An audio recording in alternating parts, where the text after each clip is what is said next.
Aula Lucis, or The House of Light. A discourse written in the year 1651. By Thomas Vaughan. To Seleucus Abantiades. What you are I need not tell you, what I am you know already. Our acquaintance began with my childhood, and now you see what you have purchased. I can partly refer my inclinations to yourself, and those only which I derive from the contemplative order, for the rest are beside your influence. I present you with the fruits of them, that you may see my light has water to play withal. Hence it is that I move in the sphere of generation and fall short of that test of Heraclitus, dry light is best soul. I need not expound this to you, for you are in the center and see it. Howsoever, you may excuse me if I prefer conceptions to fancies. I could never affect anything that was barren, for sterility and love are inconsistent. Give me a knowledge that is fertile in performances, for theories without their effects are but nothings in the dress of things. How true this is you can tell me. If I but recite what is your own you must not therefore undervalue it, being in some sense a sacrifice, for men have nothing to give but what they receive. Suffer me then at the present to stand your censer and exhale that incense which your own hands have put in. I dare not say this is revelation, not can I boast with the prodigious artist you read of that I have lived 3 years in the realm of light. It is enough that I have light, as the king of Persia had his bride of the sun, and truly, I think it happiness to have seen that candle lodged which our fathers judged to be wandering light, a light-seeking habitation. But I grow absurd. I speak as if I would instruct you. Now, methinks, you ask me, who reads this? It is I, sir, that read the tactics here to Hannibal and teach him to break rocks with vinegar. I am indeed somewhat pedantic in this, but the liberty you are still pleased to allow me has carried me beyond my cue. It is trespass you know that's very ordinary with me and some junior colleagues. Not can I omit those verses which you have been sometimes pleased to apply to this forwardness of mine. Such was the steed in Grecian poets famed. Proud Salaris, by Spartan Pollux tamed. Such courses bore to fight the god of Thrace. And such Achilles was thy warlike race. It is my opinion, sir, that truth cannot be urged with too much spirit, so that I have not sinned here as to the thing itself, for the dangers only in your person. I am afraid my boldness has been such I may be thought to fall short of that reverence which I owe you. This is indeed which I dare call a sin, and I am so far from it that it is my private wonder how I came to think of it. Suffer me then to be impertinent for once and give me leave to repent of an humour which I am confident you place not among my faults but among your own indulgences. Your humble servant. S.N. From Heliopolis, 1651. To the present readers. It will be questioned perhaps by the envious to what purpose these sheets are prostituted, and especially that drug wrapped in them, the philosopher's stone. To these it is answered by Solomon in Ecclesiastes 3:5, there is a time to cast away stones. And truly, I must confess, I cast away this stone, for I misplace it. I contribute that to the fabric which the builders in all ages have refused. But lest I seem to act sine proposito, I must tell you I do it not for this generation, for they are as far from fire as the author is from smoke. Understand me if you can, for I have told you an honest truth. I write books, as the old Roman planted trees, for the glory of God and the benefit of posterity. It is my design to make over my reputation to a better age, for in this I would not enjoy it, because I know not any from whom I would receive it. And here you see how ambitious I am grown, but if you judge the humour amiss tell me not of it, lest I should laugh at you. I look indeed a step further than your lives, and if you think I may die before you I would have you know it is the way to go beyond you. To be short, if you attempt this discourse, you do it without my advice, for it is not fitted to your fortunes. There is a white magic this book is enchanted withal, it is an adventure for knights of the sun, and the errants of this time may not finish it. I speak this to the university Quixotes, and to those only who are ill-disposed as well as undisciplined. There is among them a generation of wasps, things that will fight though never provoked. These buckle on their logic as proof, but it fares with them as with the famous Don, they mistake a basin for a helmet. For mine own part one am no reformer.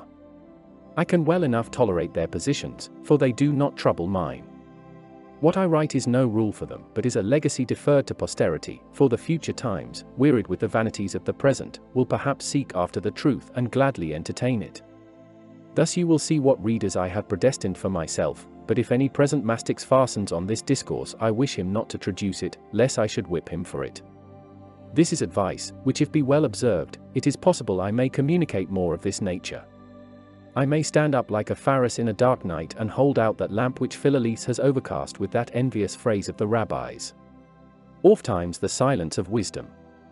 Aula Lucis. I have resolved with myself to discourse of light, the powder of projection, and to deliver it over to the hands of posterity, a practice certainly very ancient and first used by those who were primordially wise. It was used then for charity, not for pomp, the designs of those authors having nothing in them of glory but much of benefit. It was not their intention to brag that they themselves did see, but to lead those who in some sense were blind and did not see. To effect this they proceeded not as some modern barbarians do, by clamorous, malicious disputes. A calm instruction was proposed and, that being once rejected, was never afterwards urged, so different and remote a path from the schoolroom did they walk in, and verily they might well do it, for their principles being once resisted they could not inflict a greater punishment on their adversaries than to conceal them. Had their doctrine been such as the universities profess now, their silence indeed had been a virtue, but their positions were not mere noise and notion. They were most deep experimental secrets, and those of infinite use and benefit. Such a tradition then as theirs may wear the style of the noble Verulam, and is most justly called a tradition of the lamp. But I observe that in their delivery of mysteries they have, as in all things else, imitated nature, who dispenses not her light without her shadows. They have provided a veil for their art, not so much for obscurity as ornament, and yet I cannot deny that some of them have rather buried the truth than dressed it.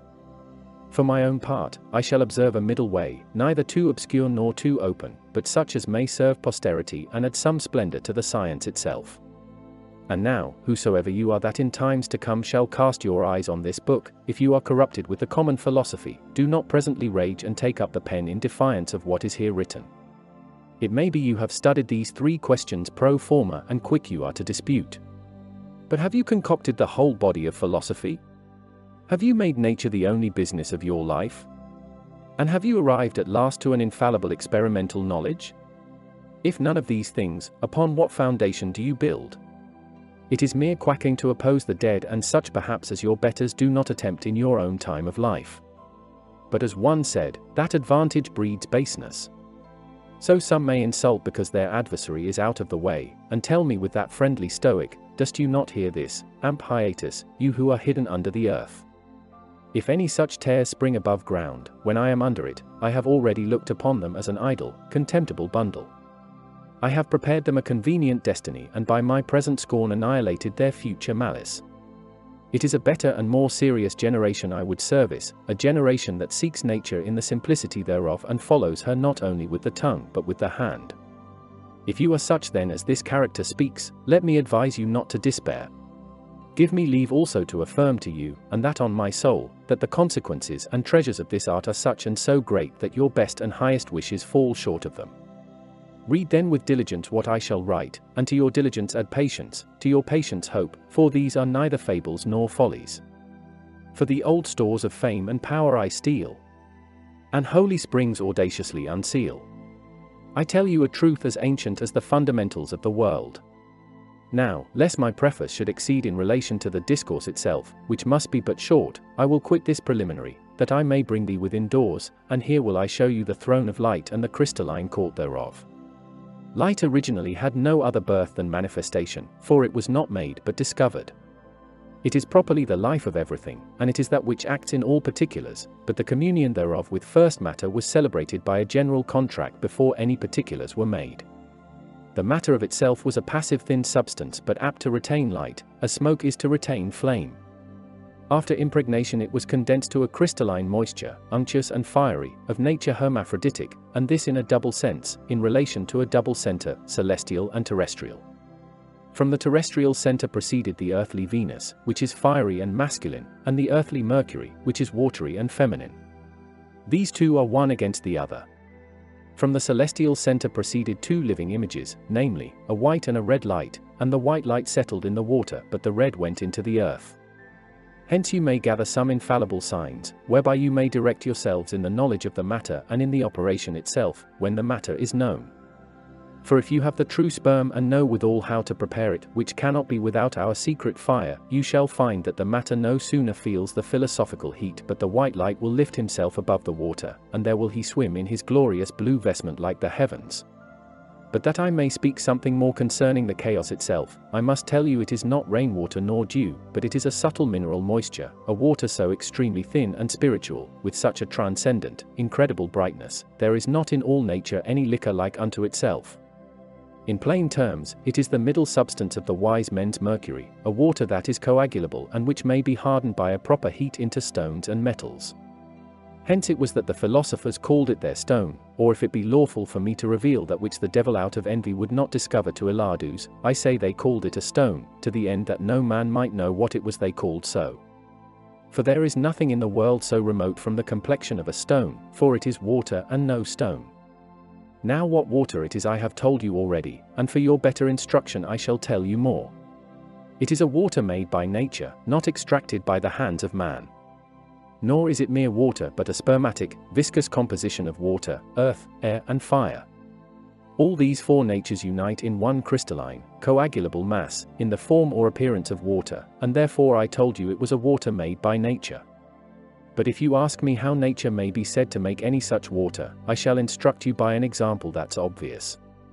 Earth and water are the only materials whereupon nature works, for these two, being passive, are compassed about with the active superior bodies, namely, with the air, heaven, sun and stars.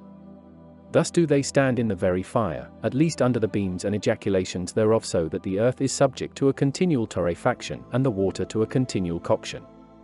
Hence it comes to pass that we are perpetually overcast with clouds, and this by a physical extraction or sublimation of water, which nature herself distills and rains down upon the earth.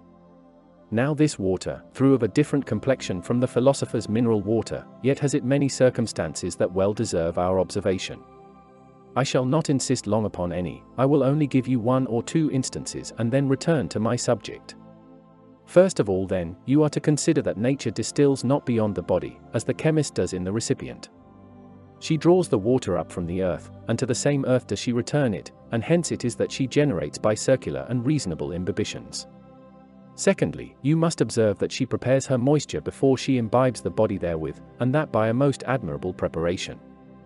Her method in this point is very obvious and open to all the world, so that if men were not blind I would not need to speak of it. Her water, we see, she rarefies into clouds, and by this means does she rack and tend to stretch the body, so that all the parts thereof are exposed to a searching, spiritual purgatory of wind and fire. For her wind passes quite through the clouds and cleanses them, and when they are well cleansed then comes nature in with her fire and fixes it in entiere saphirico. But this is not all. There are other circumstances, which nature uses above ground in order to fecundate her vegetables. And now I would speak of her subterranean preparations, in order to mother her minerals, but that it is not lawful for me, as it was for the poet, to discover things hidden in deep earth and fire. However, I shall not fail to tell you a considerable truth, whosoever you are that studies this difficult science. The preparation of our animal and mineral sperm, I speak of the true preparation, is a secret upon which God has laid his seal, and you will not find it in books, for it was never entirely written. Your best course is to consider the way of nature, for there it may be found, but not without reiterated, deep and searching meditations. If this attempt fails, you must pray for it, not that I hold it an easy or a common thing to attain to revelations, for we have none in England, but God may discover it to you by some ordinary and natural means. In a word, if you cannot attain to it in this life, yet shall you know it in your own body, when you are past knowing of it in this subject. But because I will not deprive you of help which I may lawfully communicate, I tell you that our preparation is a purgation. Yet do not we purge by common and ridiculous sublimations or the more foolish filtrations, but by a secret, tangible, natural fire. He that knows this fire, and how to wash with it, knows the key of our art, even our hidden Saturn, and the stupendous, infernal lavatory of nature. Much more could I say concerning this fire and the proprieties thereof, it being one of the highest mysteries of the creation, a subject without question wherein I might be voluminous, and all the way mysterious, for it relates to the greatest effects of magic, being the first male of the Mercury and almost his mother. Consider then the generation of our Mercury and how he is made, for here lies the ground of all our secrets. It is plain that outwardly we see nothing but what is gross, for example, earth, water, metals, stones and, among the better creatures, man himself. All these things have a lumpish, ineffectual exterior, but inwardly they are full of a subtle, vital luminosity, impregnated with fire. This vitality nature makes use of in generations, wherefore we call it the sperm. For instance, we know the body of man is not his sperm, but the sperm is a subtle extraction taken out of his body. Even so in the great world, the body or fabric itself is not the seed. It is not earth, air, fire or water, for these 4 if they were put together would be still 4 bodies of different forms and complexions. The seed then, or first matter, is a certain vitality extracted from these 4, for each of them contributes from its every center a thin, slimy substance, and of their several slimes nature makes the sperm by an ineffable union and mixture. This mixture and composition of slimy principles is that mass which we call the first matter.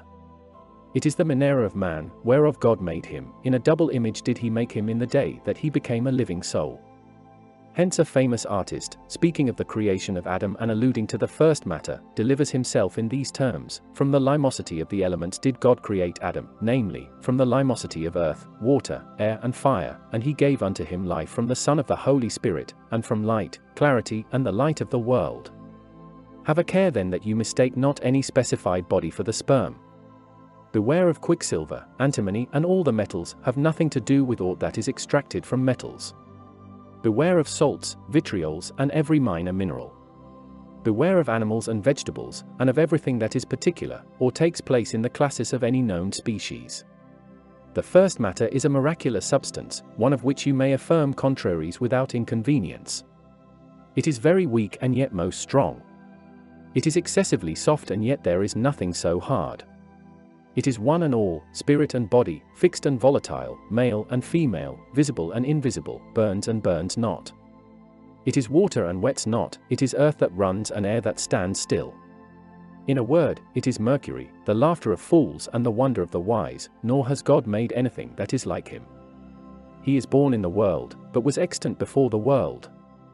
Hence that excellent riddle which he has somewhere proposed of himself: I dwell, saith he, in the mountains and in the plains, a father before I was a son. I generated my mother, and my mother, carrying me in her womb, generated me, having no use for a nurse. This is that substance which at present is the child of the sun and moon, but originally both his parents came out of his belly. He is placed between 2 fires, and therefore is ever restless. He grows out of the earth as all vegetables do, and in the darkest night that is receives a light from the stars, and retains it. He is attractive at the first because of his horrible emptiness, and what he draws down is a prisoner forever. He has in him a thick fire, by which he captivates the thin, and he is both artist and matter to himself. In his first appearance he is neither earth nor water, neither solid nor fluid, but a substance without all form but what is universal. He is visible but of no certain color, for chameleon-like puts on all colors. Nothing in the world has the same figure as him. When he is purged from his accidents, he is a water colored with fire, deep to the sight and, as it were, swollen, and he has something in him that resembles a commotion. In a vaporous heat he opens his belly and discovers an azure heaven. He hides a little sun, a most powerful red fire, sparkling like a carbuncle, which is the red gold of the wise men. These are the treasures of our sealed fountain, and though many desire them yet none enters here but he that knows the key, and withal how to use it. In the bottom of this well lies an old dragon, stretched long and fast asleep.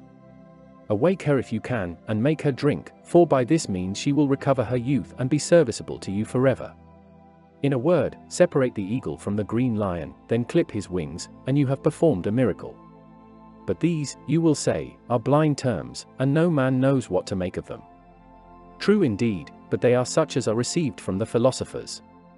Howsoever, that I may deal plainly with you, the eagle is the water, for it is volatile and flies up in clouds, as an eagle does, but I speak not of any common water whatsoever. The green lion is the body, or magical earth, with which you must clip the wings of the eagle, that is to say, you must fix her, so that she may fly no more. By this we understand the opening and shutting of the chaos, and that cannot be done without our proper key, I mean our secret fire, wherein consists the whole mystery of the preparation. Our fire then is a natural fire, it is vaporous, subtle and piercing. It is that which works all in all, if we look on physical digestion, nor is there an thing in the world that answers to the stomach and performs the effects thereof but this one thing. It is a substance of propriety solar and therefore sulphurous. It is prepared, as the philosophers tell us, from the old dragon, and in plain terms it is the fume of mercury, not crude, but cocted. This fume utterly destroys the first form of gold, introducing a second and more noble one. By mercury I understand not quicksilver but Saturn philosophical, which devours the moon and keeps her always in his belly. By gold I mean our spermatic, green gold, not the adored lump, which is dead and ineffectual. It would be well for the students of this noble art if they resolved on some general positions before they attempted the books of the philosophers. For example, let them take along with them these few truths, and they will serve them for so many rules whereby they may censure and examine their authors. First, that the first matter of the stone is the very same with the first matter of all things. Secondly, that in this matter all the essential principles or ingredients of the elixir are already shut up by nature, and that we must not presume to add anything to this matter but what we have formerly drawn out of it, for the stone excludes all extractions but what is distilled immediately from its own crystalline, universal minera. Thirdly and lastly, that the philosophers have their peculiar secret metals, quite different from the metals of the vulgar, for where they name mercury they mind not quicksilver, where Saturn not lead, where Venus and Mars not copper and iron, and where Sol or Luna not gold or silver. This stone verily is not made of common gold and silver, but it is made, as one delivers it, of gold and silver that are reputed base, that stink and withal smell sweetly, of green, living gold and silver to be found everywhere but known to very few. Away then with those mountebanks who tell you of antimony, salts, vitriols, marcasites, or any mineral whatsoever. Away also with such authors as prescribe or practice upon any of these bodies. You may be sure they were mere cheats and wrote only to gain a reputation of knowledge. There are indeed some uncharitable but knowing Christians who stick not to lead the blind out of his way. These are full of elaborate, studied deceits, and one of them who pretends to the Spirit of God has at the same mouth vented a slippery spirit, namely, that the stone cannot be opened through all the grounds, as he calls them, under 7 years. Truly I am of the opinion that he never knew the stone in this natural world, but how well acquainted he was with the tinctures in the spiritual world I will not determine. I must confess many brave and sublime truths have fallen from his pen, but when he descends from his inspirations and stoops to a physical practice, he is quite beside the butt. I have ever admired the royal Gerber, whose religion, if you question, I can produce it, is these few words: the sublime, blessed and glorious God of natures. This is the title and the style he always bestows upon God, and it is enough to prove him no atheist. He, I say, has so freely and in truth so plainly discussed this secret that had he not mixed his many impertinences with it he had directly prostituted the mysteries. What I speak is apparent to all knowing artists, and hence it is that most masters have so honored this Arabian that in their books he is commonly called Magister Magistrorum. We are indeed more beholden to this prince who did not know Christ than to many professed Christians, for they have not only concealed the truth but they have published falsities and mere inconsistencies therewith. They have studiously and of mere purpose deceived the world, without any respect of their credit or conscience. It is a great question who was most envious, the devil in his recipe to our Oxford Doctor of Arnoldus in his Accipe to the King of Aragon. I know well enough what that gentleman de Villanova prescribes, and I know withal his instructions are so difficult that Count Trevor, when he was adept suo modo, could not understand them, for he has written most egregious nonsense, and this by endeavouring to confute greater mysteries than he did apprehend. Now, if any man thinks me too bold for censuring so great an artist as Arnoldus was, I am not so empty but I can reason for myself. I charge him not with want of knowledge but what of charity, a point wherein even the possessors of the philosopher's stone are commonly poor. I speak this because I pity the distractions of our modern alchemists, though Philalethes laughs in his sleeve and, like a young colt, kicks at that name. For my own part one advise no man to attempt this art without a master, for though you know the matter yet are you far short of the medicine. This is a truth you may be confident of, and if you will not believe my text, take it upon Raymond Lullis' experience. He knew the matter, it being the first thing his master taught him. Then he practiced upon it, in his own phrase, after many and multifarious roads, but all to no purpose. He had the cabinet but not the key. At last he found himself to be what many doctors are, a confident quack, a broiler, and nothing more, as it appears by his subsequent confession. The masters assure us in their goodness that the great work is one of solution and assimilation, the same being performed by the circulatory way, but though ignorant hereupon many who were sound in scholarship have been deceived regarding the mastery. In their excess of confidence they assumed themselves to be proficient in the form and mode of circulation, and it is not our intent to conceal that we ourselves were of those who were stricken in this respect. With such presumption and temerity we took our understanding of this science for granted, yet we grasped it in no wise, till we came to be taught of the Spirit by the mediation of Master Arnold de Villanova, who effectually imparted it unto us out of his great bounty. Thus he, and now I shall advise the chemist to set a watch at his lips because of some invisible gentleman that overhear. I myself have known some men to affirm they had seen and done such things which God and nature cannot do, according to the present laws of creation. But had my young friend Eugenius Philalis been present he would have laughed without mercy. Take heed then what you say, lest you make sport for the wise, for they are something like the immortals. Laughter unquenchable arose among the blessed gods. Many men there are who think it ordinary to be instructed in these secrets, but in this they are confidently mistaken. He must be a known, true friend, a friend of years, not of days, not a complimental thing, whose action is all hypocrite, not a severe dissembler, who gives you fair words but if once tried, his heart is so far from his promises that, like a fly in a box, is scarce a part of his body. Raymond Lully has in a certain place delivered himself handsomely in relation to the practice, and this for his friend's sake. But how rigid then was he in scriptis? His disciple, if he could understand him, was to be accountable to him in the use of the mystery, and therefore he tells him plainly that he did it by way of load only, looking for restitution at the judgment day. We must not expect then to be instructed because we are acquainted, and verily acquaintance with such persons is a thing not common. In ordinary favors it is supposed that men should deserve them before they receive them, but in this thing, which is a benefit incomparable, it falls out otherwise. We look for present discoveries, we believe the philosophers will teach us and in plain terms tell us all their art, but we know not wherefore they should be so kind to us. Such impudent hopes have no more reason in them than if I should spend a compliment on a rich gentleman and then expect he should make me his heir in lieu of my phrase, and so pass his estate upon me. This is very absurd, but nothing more common, though I know there is another sort of well-wishers, but they are most miserable, for they cast about to fool those men whom they know to be wiser than themselves. But in this point the philosophers need no instructions.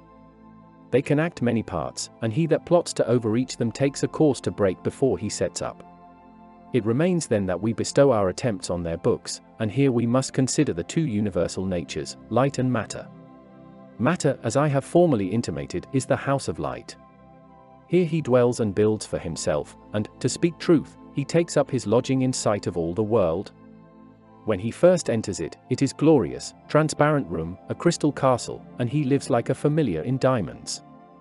He has then the liberty to look out at the windows, his love is all in his sight, I mean that liquid Venus which lures him in, but this continues not very long.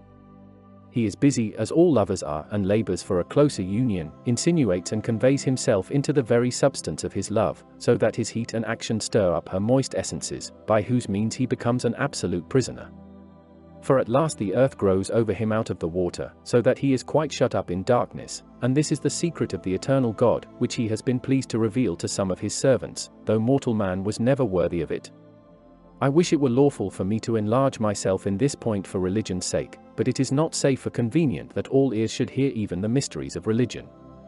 This leprous earth, for such it is, if it be not purged, is the toad that eats up the eagle, or spirit, of which there is frequent mention in the philosophers' books.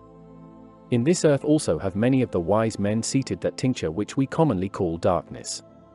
Truly they may as well bestow it on the water or the air, for it appears not in any one element but either in all four or else in two, and this last was that which deceived them. Now, the water has no blackness at all but a majestic, large clarity. The earth likewise, in her own nature, is a glorious crystallized body, bright as the heavens. The air also excels both these in complexion, for he has in him a most strange, inexpressible whiteness and serenity. As for the fire, it is outwardly red and shining, like a jacinth, but inwardly in the spirit white as milk. Now, if we put all these substances together, through purged and cellified, yet when they stir and work for generation the black color overspreads them all, and such a black, so deep and horrid, that no common darkness can be compared to it. I desire to know then how this tincture arises, for the root of every other color is known. It is to be observed that in the separation of the elements this blackness appears nowhere but in that element which is under the fire, and this only while you are drawing out the fire, for the fire being separated the body is white. It is plain then that darkness belongs to the fire, for in truth fire is the manual of it, and this is one of the greatest mysteries, both in divinity and philosophy. But those that would rightly understand it should first learn the difference between fire and light. Trismegistus, in his vision of the creation, did first see a pleasing, gladsome light, but interminated. Afterwards appeared a horrible sad darkness, and this moved downwards, descending from the eye of the light, as if a cloud should come from the sun. This darkness, saith he, was condensed into a certain water, but not without a mournful, inexpressible voice or sound, as the vapors of the elements are resolved by thunder. After this, saith that great philosopher, the holy word came out of the light and did get upon the water, and out of the water he made all things. Let it be your study then, who would know all things, to seek out this secret water, which hath in itself all things. This is the physical and famous Pythagorean cube, which surprises all forms, and holds them prisoners. If anywise, said my Capnian, a form implanted in this ground remain thereon, if it enters therein and does abide in such solid receptacle, being laid up therein as in a material foundation, it is not received at random nor indifferently but permanently and specially, becoming inseparable and incommunicable, as something added to the soil, made subject to time and to place, and deprived, so to speak, of its liberty in the bondage of matter. The consequences of this prison, which sometimes are sad, and the steps that lead to it, are most elegantly expressed in the oracles. A steep descent extends beneath the earth, leading 7 ways by stages, and beneath which is the throne of a horrible necessity. In a word, all things in the world, as well events as substances, flow out of this well. Hence come our fortunes and our misfortunes, our riches and our poverty, and this according to the scales of the Supreme Agent, in his dispensations of light and darkness. We see there is a certain face of light in all those things which are very dear or very precious to us. For example, in beauty, gold, silver, pearls, and in everything that is pleasant or carries with it any opinion of happiness, in all such things I say there is inherent a certain secret, concomitant luster, and while they last the possessors also are subject to a clearness and serenity of mind. On the contrary, in all adversity there is a certain corroding, heavy sadness, for the spirit grieves because he is eclipsed and overcast with darkness. We know well enough that poverty is but obscurity, and certainly in all disasters there is a kind of cloud or something that answers to it. In people that are very unfortunate this darkness has a character, and especially in the forehead there lies a notable judgment, but there are few who can read in such books. Of this Virgil, who was a great poet but a greater philosopher, was not ignorant, for describing Marcellus in the Elysian fields he makes his sad countenance an argument of his short life. Aeneas here beheld, of form divine, a godlike youth in glittering armor shine, with great Marcellus keeping equal pace. But gloomy were his eyes, dejected was his face. He saw, and wondering asked his airy guide, what and of whence was he who pressed the hero's side? His son, or one of his illustrious name? How like the former and almost the same?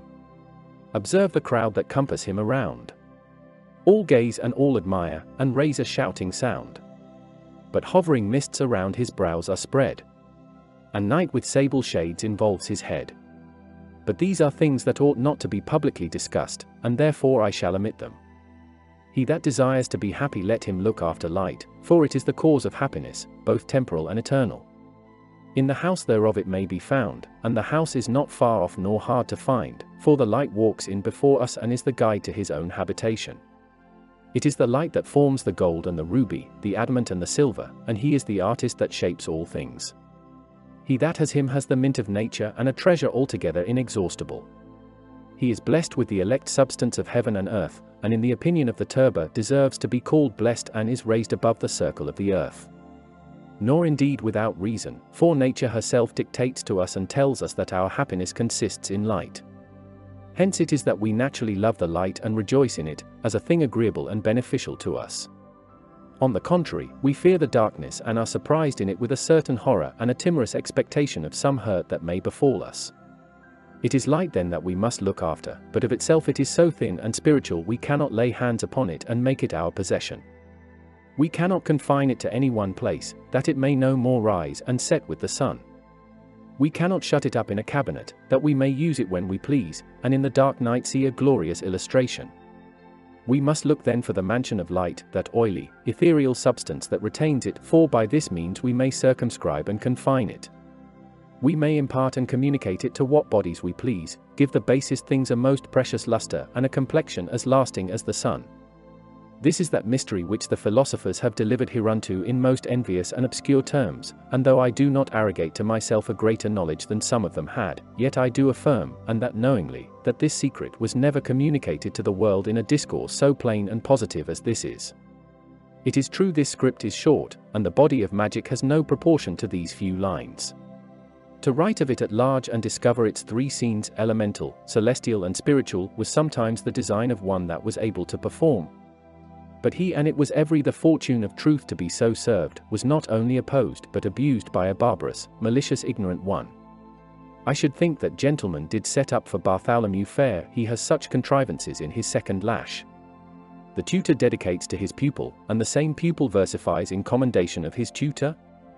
Here was a claw, there was never any so reciprocal, surely Rosinante and Dapple might learn of these too. But this is stuff to stop our noses at, let us leave it for Cambridge, whence it first came. The coagulation of our water and the solution of our earth are the two greatest and most difficult operations of the art, for these two are contrary keys, the water opens and the earth shuts. Be sure then to add nothing to the subject but what is of its own nature, for when it is prepared it is all sufficient. He coagulates himself and dissolves himself, and passes all the color, and this by virtue of its own inward sulfur or fire, which wants nothing but excitation, or, to speak plainly, a simple, natural coction. Everybody knows how to boil water in fire, but if they knew how to boil fire in water their physic would reach beyond the kitchen.